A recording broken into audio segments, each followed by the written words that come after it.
তোমাদের ষষ্ঠ শ্রেণীর যে গণিত পরীক্ষাটি রয়েছে সেই গণিত পরীক্ষার সৃজনশীল 3 যেটা রয়েছে সেই সৃজনশীল 3 নম্বর প্রশ্নের উত্তর করতে চলেছে আজকের এই ক্লাসে। এছাড়াও বাকি সকল প্রশ্নের সঠিক উত্তর অলরেডি আমরা আমাদের চ্যানেলে আপলোড করে দিয়েছি। যারা বাকি প্রশ্নের উত্তরগুলো চাচ্ছ তারা চলে যাও এই ভিডিও ডেসক্রিপশন লিংকে, যেখানে গিয়ে তুমি একটা প্লেলিস্টের লিংক পেয়ে যাবা। সেখানে গিয়ে তুমি তোমার সকল প্রশ্নের উত্তর পেয়ে যেতে পারো। তো আজকের প্রশ্ন হলো 3 নাম্বার, যেখানে প্রশ্নটি কি আছে সর্বপ্রথম তোমাকে এটা যদি লক্ষ্য করাই, দেখো এই হলো তোমাদের 3 নাম্বার কোশ্চেনটি। এই কোশ্চেনটিতে বলা হয়েছে যে একজন ব্যক্তি তার মোট সম্পত্তির 1/4 অংশ নিজের জন্য এবং 1/8 অংশ রেখে অবশিষ্ট অংশ 2 সন্তানের মধ্যে সমানভাবে ভাগ করে দিলেন। উক্ত ব্যক্তি ও তার স্ত্রীর সম্পত্তির মোট মূল্য 6 লক্ষ টাকা। ক নম্বর প্রশ্ন, প্রত্যেক সন্তান সম্পত্তির কত অংশ পেল? খ নম্বর প্রশ্ন, উক্ত ব্যক্তির স্ত্রী ও এক সন্তানের প্রাপ্ত সম্পত্তির মূল্যের পার্থক্য কত টাকা হবে তা নির্ণয় করো। তো চলো আমরা প্রথম প্রশ্নের উত্তরটি দেখে নেই। প্রশ্নে তোমাদের ক নম্বর প্রশ্নে বলা হয়েছিল, দেখো ব্যক্তির মোট সম্পত্তি ছিল 1/4 অংশ, যার মধ্যে স্ত্রীর সম্পত্তি হলো 1/8 অংশ। তাহলে ব্যক্তি ও স্ত্রীর মোট সম্পত্তি কত হচ্ছে? দেখো তাহলে হলো 1/4 অংশ হলো তার ব্যক্তির আর তার স্ত্রী হলো 1/8 প্লাস, তাহলে আমরা প্লাস তার স্ত্রীর মোট সম্পত্তি। তাহলে আমরা দুইটা সম্পত্তি মিলে দেখো এখানে বিষয় হলো যেহেতু উপরে আর নিচে আছে তাই ভগ্নাংশ, আর ভগ্নাংশ এখানে প্লাস আকার আছে। ভগ্নাংশ যোগ বা বিয়োগ থাকলে তাকে লসাগু হয়, তা আমরা লসাগু দাগটা দিয়েছি। এবং লসাগু করার নিয়ম হলো যদি নামতা অনুসারে হয় তাহলে বড়টা, আর না হলে মিললে এক, না মিললে সব। তো এখানে দেখো 4 আছে, 4 দুগুণে 8 আছে, তাই এটা নামতা, তাই এই বড়টা হলো লসাগু 8। এবার এখানে দেখো কত রয়েছে 8, 8কে আমরা ভাগ করব 4 দ্বারা। 8কে যদি 4 দ্বারা ভাগ করি তাহলে থাকে 2, আর উপরে রয়েছে 1, তাই 2 এর সাথে 1 গুণ করলে 2 কে 2 প্লাস চিহ্ন রয়েছে প্লাস। সেম ভাবে এখানে 8 রয়েছে, এখানে রয়েছে 8, তাহলে এই 8 আর এই 8 কাটা, তার মানে এখানে কিছুই নেই, উপরে 1 রয়েছে, এই হলো 1। তাহলে কত 2 + 1/8 অংশ সমান সমান 3/8 অংশ। তাহলে অতএব অবশিষ্ট সম্পত্তি, তাহলে অবশিষ্ট সম্পত্তিকে দেখো টোটাল সম্পত্তি হলো 1 মাইনাস আর ওই দুজনের যে সম্পত্তি রয়েছে সেটা হলো মানে ব্যক্তি ও তার স্ত্রীর মোট সম্পত্তি হলো 3/8 অংশ। সেমভাবে এটাও যেহেতু তোমার কি ভগ্নাংশ, তাই এখানেও তোমাকে লসাগু গসাগু করতে হবে, তার মানে আমরা এখানেও লসাগু গসাগু করে দিব। তাহলে লসাগু গসাগু করলে 8 আছে 8, কারণ এখানে তো কিছুই নেই তাই 8টি আছে 8ই নিলাম, এখানে কোনো কিছু কমন নেই, তাই 8 এর সাথে 1 গুণ করলে 8 8, মাইনাস চিহ্ন আছে মাইনাস, এই 8 আর এই 8 কাটা, তাহলে রইল কত 3, এই হলো 3।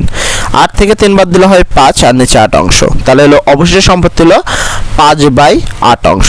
কেননা দেখো তার আর তার স্ত্রী হলো 3/8 অংশ, আর অবশিষ্ট যে সম্পত্তিটা আছে তারাই কিন্তু তার 2 সন্তানকে সমানভাবে ভাগ করছে, তাহলে অবশিষ্ট সম্পত্তি কত 5/8 অংশ, এইটাকে সমান 2 ভাগে ভাগ করছে, তাই আমরা লিখলাম অতএব প্রত্যেক সন্তান পাবে এই মোট মানে অবশিষ্ট সম্পত্তির 2 দ্বারা ভাগ, তাহলে 5/8 ভাগ 2 অংশ। তাহলে আমরা নরমালভাবে এখানে 5/8 আছে, 5/8 ভাগের পরিবর্তে দিলাম গুণ, এবং এটাকে উল্টো করে লিখতে হবে, আর নিচে কিছু নাই মানে 1, এই নিচের 1টাকে আমরা উপরে লিখলাম আর এই উপরের 2কে আমরা নিচে লিখলাম। এবার নরমালভাবে 5 একে 5 আর 8 আর 2 গুণ করে 8 দুগুণে 16, তাহলে তার প্রত্যেক সন্তান পাচ্ছে কত 5/16 অংশ। তাই আমরা উত্তরে রেখে দিব তার প্রত্যেক সন্তান পাবে, তার প্রত্যেক সন্তান সম্পত্তির 5/8 অংশ পেল। এই হলো তার 2 সন্তানের মধ্যে সমানভাবে ভাগ করা। এর পরবর্তীতে প্রশ্ন ছিল উক্ত ব্যক্তির স্ত্রী ও এক সন্তানের প্রাপ্ত সম্পত্তির মূল্যের পার্থক্য কত টাকা হবে তা নির্ণয় করো। যেখানে তোমাকে প্রশ্ন বলা হয়েছিল যে তার স্ত্রীর সম্পত্তির মোট মূল্য হলো, উক্ত ব্যক্তি ও তার স্ত্রীর মোট সম্পত্তির মূল্য হলো 6 লক্ষ টাকা। তো চলো আমরা খ নম্বর প্রশ্নের উত্তরটি দেখে নেই। আমরা কিন্তু খ নম্বর পেয়েছিলাম যে উক্ত ব্যক্তি ও তার স্ত্রীর সম্পত্তি ছিল 3/8 অংশ, এবং প্রশ্নে বলা হয়েছিল যে উক্ত ব্যক্তি ও তার স্ত্রীর সম্পত্তির মোট মূল্য হলো 6 লক্ষ টাকা। তাহলে আমরা বলতে পারি যে তার মোট মূল্য অংশ ছিল সম্পত্তি ছিল 3/8 অংশের মূল্য হলো 6 লক্ষ টাকা। অতএব একবার সম্পূর্ণ অংশের মূল্য কত হবে? এখানে 6 লক্ষ আছে, 6 লক্ষ এটা নিচে ছিল তাই উপরে গুণ হবে, এটা উপরে ছিল তাই এখানে নিচে ভাগ হবে। তো সেটাকে যদি আমরা কাটাকাটি করি, অর্থাৎ দেখো তারপরে তোমার যে সন্তান রয়েছে সেটা তার অবশিষ্ট পরিমাণ ছিল 1/8 অংশ, তাহলে 8 অংশের মূল্য কত হবে? এখানে 6 লক্ষ, এখানে যেটা নিচে ছিল সেটা উপরে যাবে তাই গুণন 8, আর এখানে 1 ছিল 1 নিচে আসবে, তাহলে উপরে 8 নিচের 8 কাটা, 3 দ্বারা এটা কাটলে হয় 2 লক্ষ। তার মানে এখানে 2 লক্ষ 1/8 অংশের মূল্য হবে 2 লক্ষ টাকা। অতএব তার স্ত্রীর সম্পত্তির মূল্য হলো 2 লক্ষ টাকা, যেটা তোমার 1/8 অংশ তার স্ত্রী ছিল, ঠিক আছে, আর তার অংশ ছিল 1/4 অংশ।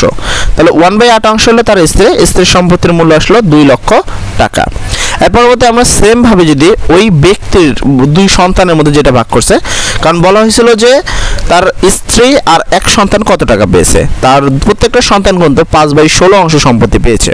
তাহলে আমরা এখানে বলতে পারি যে আবার 3/8 অংশের মূল্য হলো 6 লক্ষ টাকা, যেটা হলো তোমার তাদের দুজনের মোট ছিল, তার ব্যক্তি আর তার স্ত্রীর মধ্যে। অর্থাৎ এক বা সম্পূর্ণ অংশের মূল্যের দাম হলো 6 লক্ষ গুণন 8/3। এবার চলে যাব প্রত্যেক সন্তান কত করে হলো। প্রত্যেক সন্তান পেয়েছিল 5/16 অংশ। তাহলে এক সন্তান পেয়েছিল 5/16 অংশের মূল্য হবে কত, এখানে 16 নিচে রয়েছে, যেটা এখানে চলে আসলো 5, উপরে রয়েছে L5। এবং আমরা যদি এখানে কাটাকাটি করি, যেমন তোমার এটা যদি কাটি 8 দ্বারা এটা কাটলে হয় 2, মানে 8 দ্বারা 16 কাটলে 2।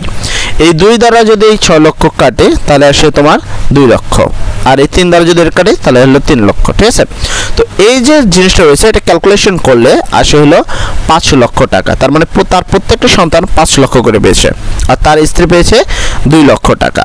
তাহলে তার স্ত্রী আর প্রত্যেক সন্তান মিলে কত পেলে, দেখো 2 লক্ষ আর 5 লক্ষ, তাহলে দুজন মিলে সহজভাবে বোঝা যাচ্ছে যে 7 লক্ষ টাকা পেয়েছে। তারপর আমরা যেভাবে লিখবো চলো বিষয়টা দেখে নিই। তো এখানে প্রশ্নে বলা হয়েছিল তার এক সন্তান পেয়েছে 5 লক্ষ টাকা। আমি যেমনটা বললাম তার স্ত্রী পেয়েছিল 3 লক্ষ টাকা, 2 লক্ষ টাকা, তার সন্তানরা পেল 5 লক্ষ টাকা। অতএব উক্ত ব্যক্তির স্ত্রী এবং এক সন্তানের প্রাপ্ত সম্পত্তির পার্থক্য, ওরা বলছে সম্পত্তির মূল্যের পার্থক্য বের করতে, পার্থক্য বলতে বিয়োগ।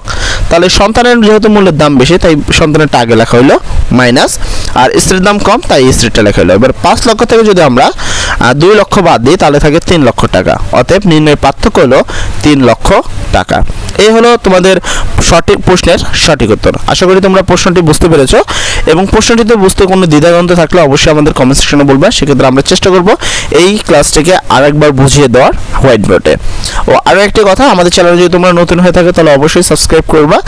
আর যারা এই গণিত পরীক্ষার বাকি সকল প্রশ্নপত্রের সঠিক উত্তর চাচ্ছ তারা চলে যাও এই ভিডিও ডেসক্রিপশন লিঙ্কে, যেখানে গেলে তুমি একটা লিঙ্ক পাবা প্লেলিস্টে। সেই লিঙ্কের সাহায্যে তুমি চাইলে তোমার সকল প্রশ্নের সঠিক উত্তর দেখে নিতে পারো। সর্বোপরি কথা, সবাই ভালো থাকো। আসসালামু আলাইকুম।